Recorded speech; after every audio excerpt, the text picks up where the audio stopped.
9 signs that reveal a toxic person and how to protect yourself. Toxic people don't always look toxic. They smile, act kind, and slowly drain your energy without you noticing. In this video, we'll uncover 9 psychological signs that reveal who they really are, so you can protect your mind and your peace. Let's get right into it. Number 1. They constantly play the victim. One of the clearest indicators of a toxic personality is a persistent victim mentality. These individuals interpret nearly every event through the lens of personal injustice. When something goes wrong, they instinctively assign blame to others, never themselves. From a psychological standpoint, this behavior is a defense mechanism. By portraying themselves as victims, toxic people protect their fragile self-image from guilt or accountability. It's easier to say people always mistreat me than to admit I made a mistake. This pattern keeps their ego intact, but poisons relationships over time. You'll notice that conversations with them often follow the same cycle. They share their suffering, you comfort them, and they subtly manipulate that empathy to avoid responsibility. In the short term, you feel sympathetic. In the long run, you feel emotionally drained and guilty for problems that weren't yours to fix. Recognizing this dynamic is essential. Genuine victims seek solutions or healing. Chronic victims seek attention and absolution. The difference lies in responsibility. When you stop feeding their narrative, their manipulation loses power. Emotional boundaries, not excessive empathy, are the true antidote. Number 2. They manipulate and twist reality. Manipulation is not just deception, it's psychological distortion. A toxic person will alter facts, deny previous statements, or accuse you of imagining things.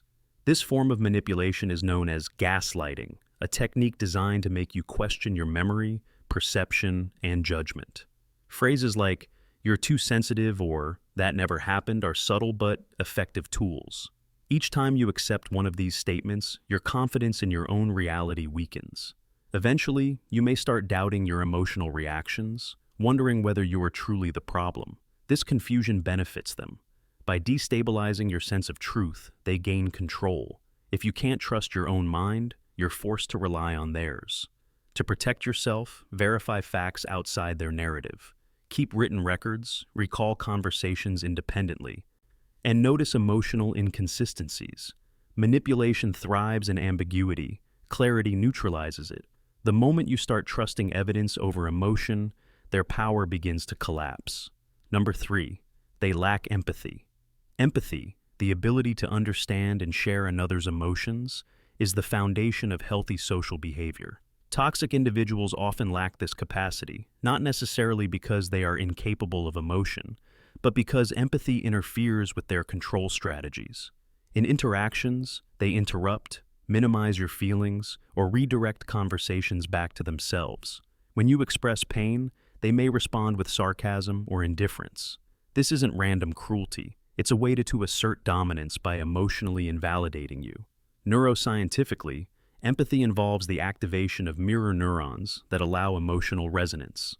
In toxic individuals, these processes are often suppressed or overridden by ego-driven behavior. Their focus is not on mutual understanding, but on self-preservation. If you consistently feel unseen or emotionally dismissed, it's a signal of relational imbalance. Healthy people respond to vulnerability with warmth. Toxic ones respond with control. Emotional detachment, not empathy, is their operating system. Number 4. They constantly criticize and compare. Chronic criticism is another toxic pattern rooted in insecurity and dominance. These individuals use negative evaluation as a method of control.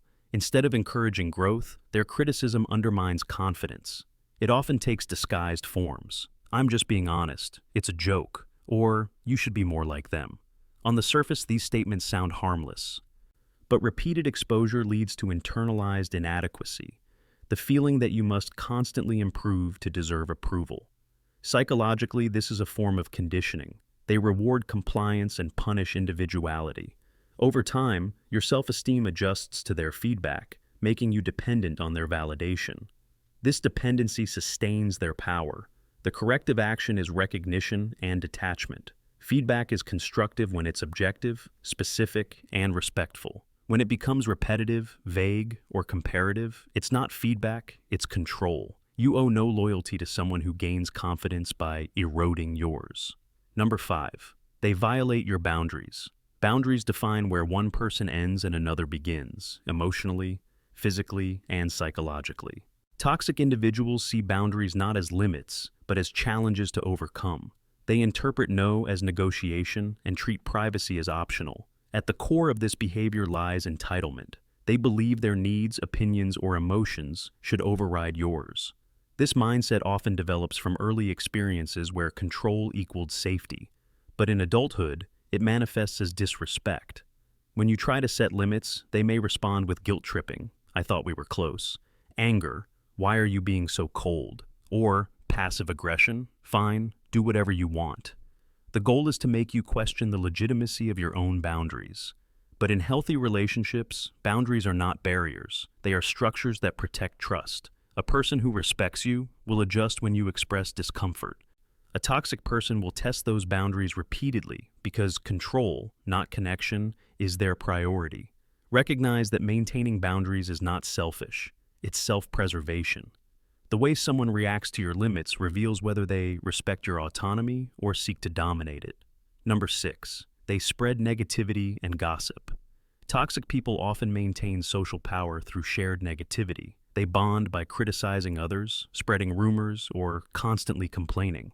At first, it might feel like intimacy, like you're part of their inner circle. But over time, you'll realize that their version of connection relies entirely on tearing others down.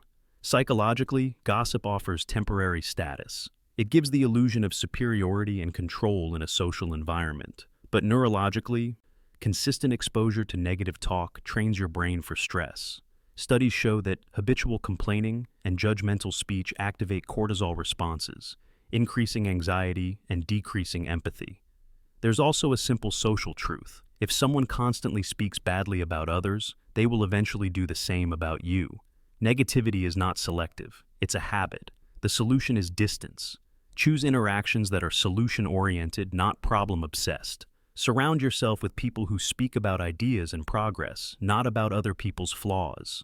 Positivity isn't naive optimism, it's mental hygiene.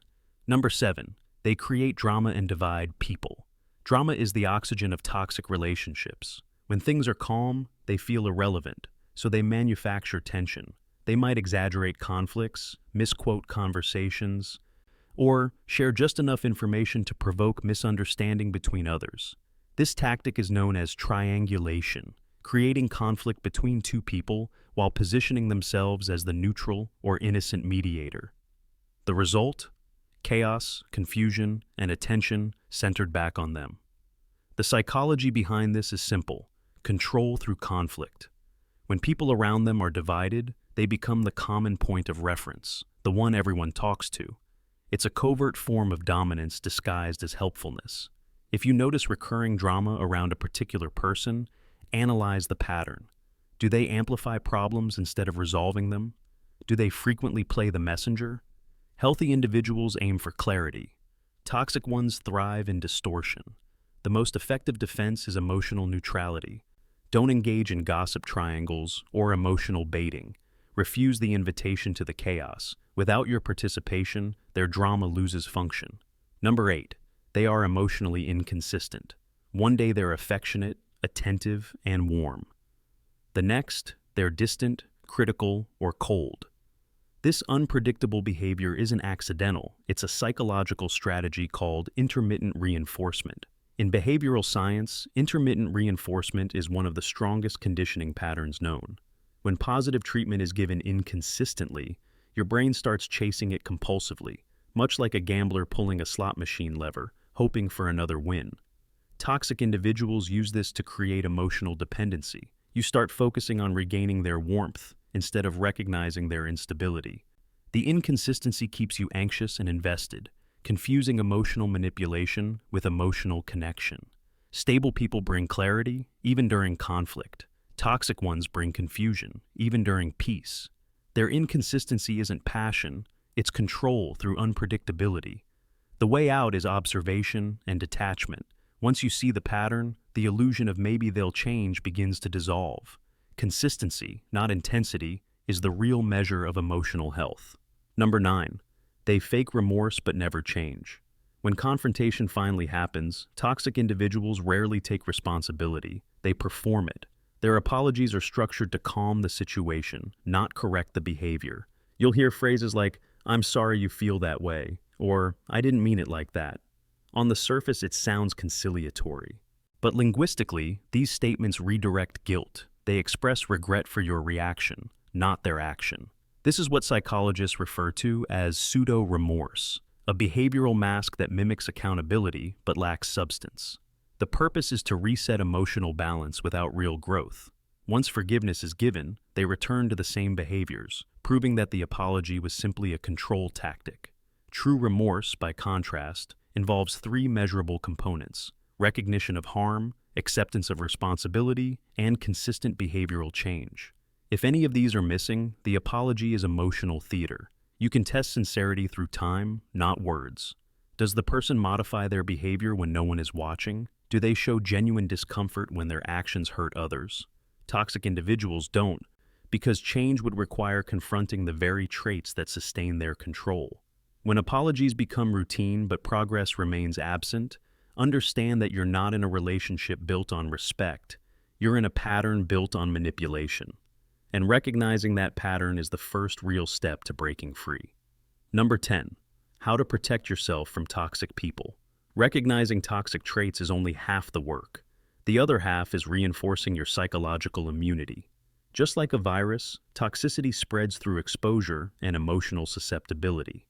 Protection begins with awareness, boundaries, and deliberate detachment. First, observe without engaging. The moment you start analyzing behavior instead of reacting to it, you regain control. Distance doesn't always mean cutting someone off. It means refusing to participate in emotional games. Second, strengthen your self-concept. Toxic individuals target uncertainty. The more you understand your values and limits, the less room manipulation has to take root. Build environments, friendships, communities, routines that reinforce emotional clarity. Lastly, replace guilt with discernment. Feeling empathy for someone's pain doesn't mean accepting their dysfunction. You can care about people and still say no. You can forgive without re-entry. That's not cruelty, it's emotional intelligence. Remember, your mental energy is a finite resource. Guard it as you would your physical health. The absence of toxicity isn't loneliness, it's psychological peace. And peace, once protected, becomes the foundation for every healthy connection that follows. That's all for today. I'll be making similar videos in the future. Subscribe to see them.